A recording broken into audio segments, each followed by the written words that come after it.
Alright, hello and welcome to a new video. Today we're going to be doing something a little different. We're going to build a outpost for the purpose of actually taking it into the campaign. So this is going to be our first structure build. So that'll be interesting. I've actually already gone ahead and completed the entire build, and I'll just be doing a voiceover essentially of the finished build, which you're already seeing. It's a 14-minute time lapse,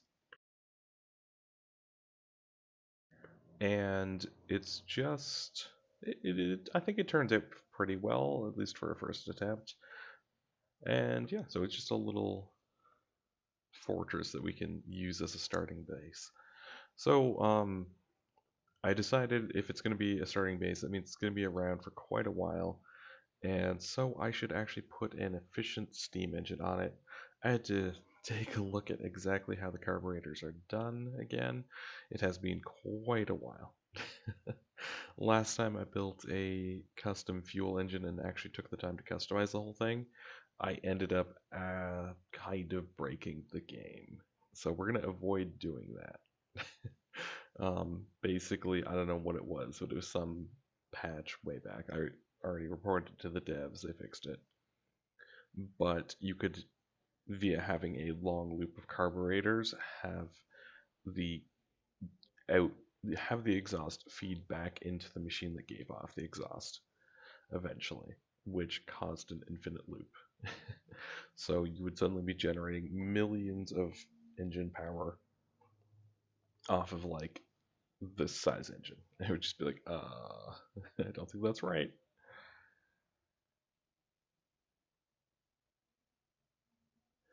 But yeah, it's been quite a while since I built a steam engine, fuel engine.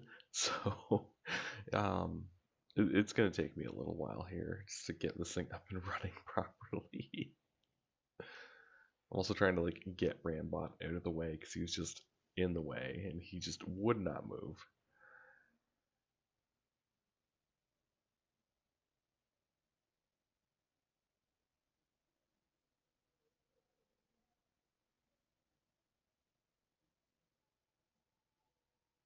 Yeah, we've also at this point created a loop. This will not work at all. You can't loop the exhaust from a system back into its own intake. You can loop the intake from one machine into the exhaust, or the exhaust of one machine into the intake of another, and in fact, that's how you increase the efficiency. But you can't do it with the same one. It just doesn't work. And then I realized, wait, why am I not just making this symmetrical? And so we go ahead and we finish it up. So this isn't the most efficient possible. We'd have to get more inline turbos for that, but it is at least a decent start. So we end up at a stable power of 788, it looks like, and 525 um, power for each material burned, which is pretty decent. Like it's not the best, but it's way better than the starter engines, like the just default ones. So yes, and then we're gonna put a heating pad on the one space it can go. I do believe we actually end up doing that. What am I fiddling with?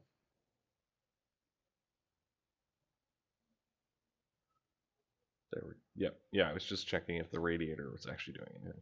So we're gonna go ahead and close it, put a nice little room around it, and install a staircase. That way we can get in and out of the room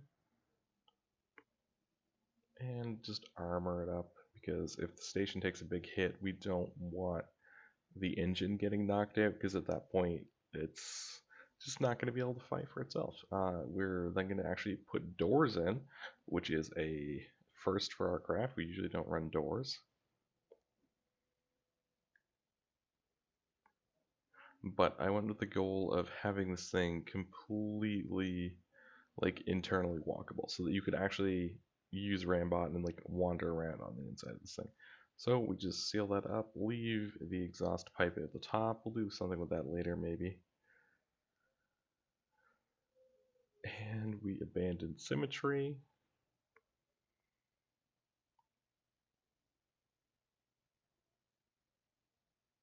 Which I'm sure will torture a few folks. And I decide to make that into our gathering spot. It's nice, it's indoors. Yeah, lasers can go through it. I don't want to completely cover that, so I instead put up a second layer of them. So we then wall off this area, or not, I don't know what I'm doing. Oh, I went and looked at the engine. Oh, because I didn't want it charging batteries, that's why. I was like, wait, isn't that a default setting? So there we go. And we're going to make this look a little more stylish. There we go. And we want a nice wooden deck that you can walk around on the outside. And more ducks. Try it with stone. Yeah, no, I agree with myself. It did not look good. So we tried decking. Also not good. Let's go with metal. It gives it a kind of corner, or like protected corner feel, which is kind of silly looking, but it works. We then install a floor, don't realize that it's one block above the rest of the flooring, and we install some nice double doors.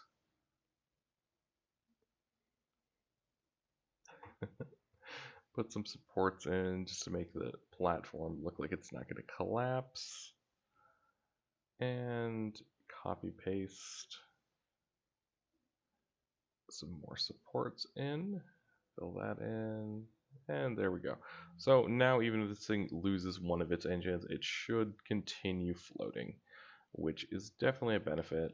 And we need a storage room, so I go ahead and start customizing this one up a bit. I do want it to be a little decorative, so I vary up what types of containers I'm using and just kind of huck them in there. So it's a big warehouse area, so doesn't have to be the most organized. There we go. And then just for looks, we go ahead and we put these on either side of the entrance doors. Just a little extra style touch. Realize I can't put a door there because it's lower, and put some stairs in. There we go. And another nice door. And finish it off with a nice roof. Oof, okay, that is hard to watch when sped up. Sorry guys. I'm gonna have to be a bit more careful when I'm doing videos that'll have a time lapse, not to throw the camera around too much.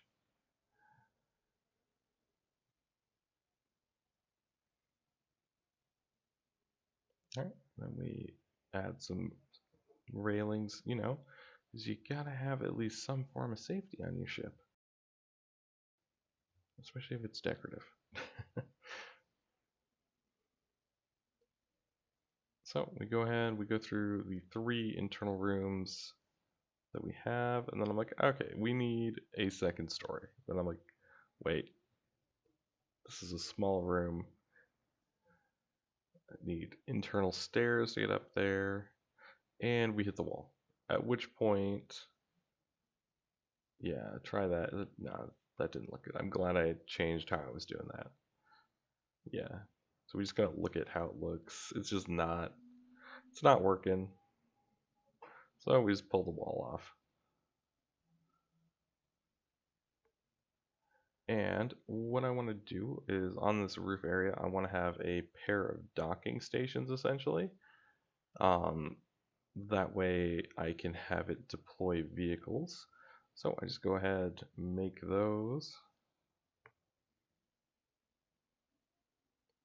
And now that I think about it, a docking station isn't what I need.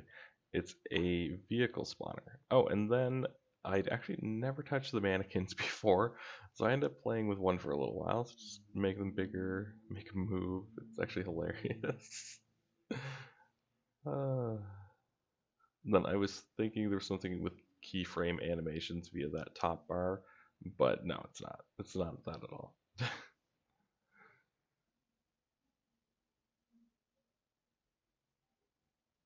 Although I do kind of wonder if you could control a mannequin with a breadboard. Like I wonder if you can adjust all of its different parameters. That'd be interesting. So I end up poking around with mimics because I don't know, it's just not looking good enough at this point. And so I decide, okay, well, we need some customization to make this look at least a little bit. And I'm like, okay, we'll put a ship's wheel there. And it's like, nope, we can't do that. And so I'm like, wait, just come with the wheel itself. So I'm gonna scroll through, trying to find the mirror wheel. Some points I'm just kind of clicking stuff just to see what it looks like.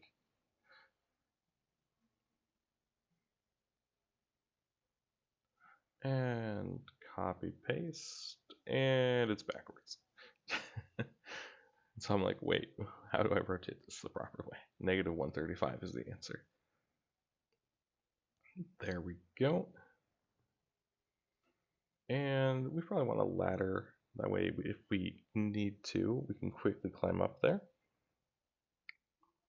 And I'm like, what is this? What is this basic railing? And it's like, no, it's not railing at all.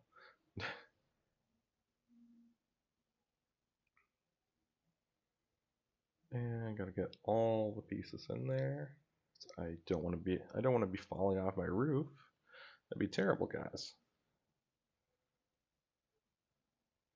Nothing can go in there. Literally nothing. it's it's a dead zone. And get that on. And now we have a nice safe roof. And I decide that the random smokestack needs to be covered up a little bit. So we're gonna build this contraption around it. Fill these in. Make it look nice. There we go. And our station's actually coming together pretty nicely. Like it's not amazing, but for a first ever building, it looks pretty good. And I decided that I think it was like 14,000 storage or something is nowhere near enough. So we go ahead and we add in a whole bunch more storage, just kind of chaos them, try and make it look lived in. There we go. I'm like, okay, that looks like it's just gonna fall over, so we just put some of those at the edge. And I'm like, okay, what if we fall in the ocean? We fall in the ocean all the time. We don't want that. So we put a ladder down. And now this thing, I'm starting to like how it looks. I think I might do a Mach 2 and do another pass at like the back of the building. But I decide that what we need is some form of defense. So we're going to put anti-missile missiles in. And so we go ahead. And I'm like, okay, how do I make this look nice?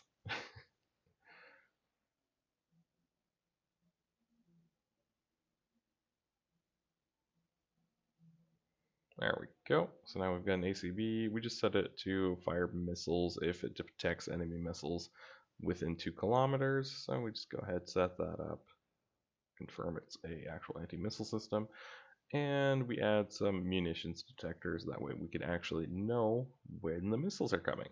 Because if you can't detect the missiles, you can't fire your own in defense. And so that is the completed build. Let's take a look at the internals. We've got our engine, storage, gathering, anti-missile system, the ability to build craft off it. Once I replace those docking things, that is at least. And so that gives us our final product. Thank you so much for watching. I don't know when exactly we're going to be starting the campaign, but it's not going to be too long, and we're probably going to have quite a few more construction videos before then. So have a great day, and thanks for watching. Bye.